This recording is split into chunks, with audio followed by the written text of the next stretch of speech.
এই নুর মিয়া আমার বাপ, নূর আলম। না, আমি কেন বাপ নাই? আমার কোনো ছেলে পুলে নাই। আমি প্রমাণ পাইছি, আপনি আমার বাপ। এই হারামজাদা, কি প্রমাণ পাইছিস? আমাকে দেখা। আমার মা বলছে আমার বাপের পিঠত লম্বা একটা কাটা দাগ আছে।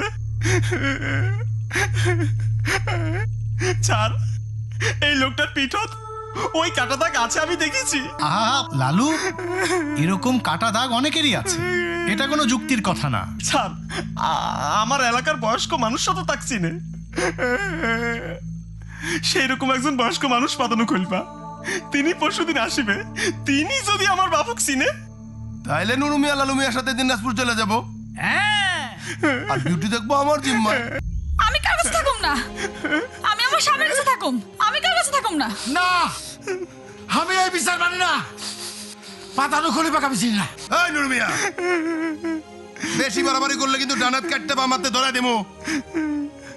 এই বস্তির মালিক আমি, এইখানে আমি যা বলবো যা করব সেইটাই আইন। আইন মাইনা চলতে হবে।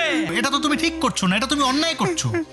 এই মিয়া, আপনি বেশি কথা কন কিন্তু। আপনার আমি 1 সপ্তাহ টাইম দিলাম, এই 1 সপ্তাহের ভিতরে বস্তি ছেড়ে চলে যাবেন। আর যাওয়ার আগে আপনি কি কি লিখছেন এই বস্তি নিয়ে সব আমারে দেখাই যাবেন। এই যাও।